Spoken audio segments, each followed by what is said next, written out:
ഞാൻ വന്നിരിക്കുന്നത് തുവരപ്പരിപ്പ് വെച്ചിട്ട് ചെയ്തെടുക്കാവുന്ന റെസിപ്പി ആയിട്ടാണ്. അപ്പോൾ അത് തയ്യാറാക്കിയെടുക്കുന്നത് എങ്ങനെയെന്ന് നോക്കി വരാം. സ്നാക്സ് തയ്യാറാക്കാനായിട്ട് ഞാനിവിടെ 3/4 കപ്പ് തുവരപ്പരിപ്പ് എടുത്തിട്ടുണ്ട്. ഇത് നമ്മൾ സാമ്പാറൊക്കെ തയ്യാറാക്കുന്ന തുവരപ്പരിപ്പാണ്. ഇതിനി നമുക്ക് കുതിർത്തെടുത്തിട്ട് വരാം. ഇത് കുതിർത്ത തുവരപ്പരിപ്പാണ്. ഏകദേശം ഒരു 3 മണിക്കൂറോളം ഞാൻ വെള്ളത്തിലിട്ട് നല്ലോണം കുതിർത്തെടുത്തതാണ്. ഇനി ഇത് നമുക്ക് മിക്സർ ജാറിലേക്ക് ഇട്ട് കൊടുക്കാം. കുറച്ച് പരിപ്പ് ആദ്യം ഇട്ട് കൊടുക്കാം.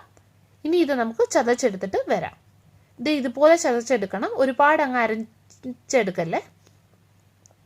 ഇനി ഈ സെയിം ജാറിലോട്ട് തന്നെ നമുക്ക് ഉണക്കമുളക് ഇട്ട് കൊടുക്കാം.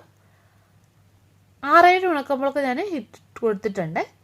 ഇനി ഒരു ചെറിയ പീസ് ഇഞ്ചി അരിഞ്ഞതും കൂടെ ചേർക്കാം. പിന്നെ 1 ടീസ്പൂണ് പെരുംജീരകം ചേർക്കാം, വലിയ ജീരകം. പിന്നെ കുറച്ച് കറിവേപ്പില. ഇനി ഇതൊന്ന് ചതച്ചെടുത്തിട്ട് വരാം.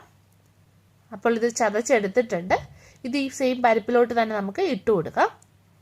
ഇനി ബാക്കി ഇരിക്കുന്ന പരിപ്പും കൂടെ ഒന്ന് ചതച്ചെടുത്തിട്ട് വരാം. പരിപ്പൊക്കെ അരച്ചെടുത്തിട്ടുണ്ട്. ഇനി ഇതിലേക്ക് ഒരു ചെറിയ സവാള കട്ട് ചെയ്തത് ചേർക്കാം. വലുതാണെങ്കിൽ പകുതി നിങ്ങൾ ചേർത്താൽ മതിയേ. പിന്നെ 2 പച്ചമുളക് അരിഞ്ഞത് ചേർക്കാം. പച്ചമുളകൊക്കെ നിങ്ങളുടെ എരിവിനനുസരിച്ചിട്ട് വേണം ചേർത്ത് കൊടുക്കാൻ. ഇനി ഇതിലേക്ക് കായപ്പൊടി ചേർക്കാം. 1/4 ടീസ്പൂണോളം കായപ്പൊടി ഞാൻ ചേർക്കുന്നുണ്ട്. പിന്നെ ആവശ്യാനുസരണം ഉപ്പ് ചേർത്ത് കൊടുക്കാം. ഇനി ഇത് നല്ലോണം ഒന്ന് ഇളക്കി യോജിപ്പിച്ചെടുക്കാം. ഇനി ഇതിൽ നിന്ന് ഒരു ചെറിയ ഉരുള എടുത്തിട്ട് ഞാൻ പരിപ്പുവടയുടെ ഷേപ്പിൽ ആക്കിയെടുക്കുകയാണ്. മുകൾ ഭാഗം കുറച്ച് കട്ടിയായിട്ട് ഇരിക്കും, സൈഡ് വശം ഒന്ന് കട്ടി കുറച്ചുമാണ് എടുക്കുന്നത്. പരിപ്പുവടയുടെ ഷേപ്പിൽ ആക്കിയെടുക്കാം.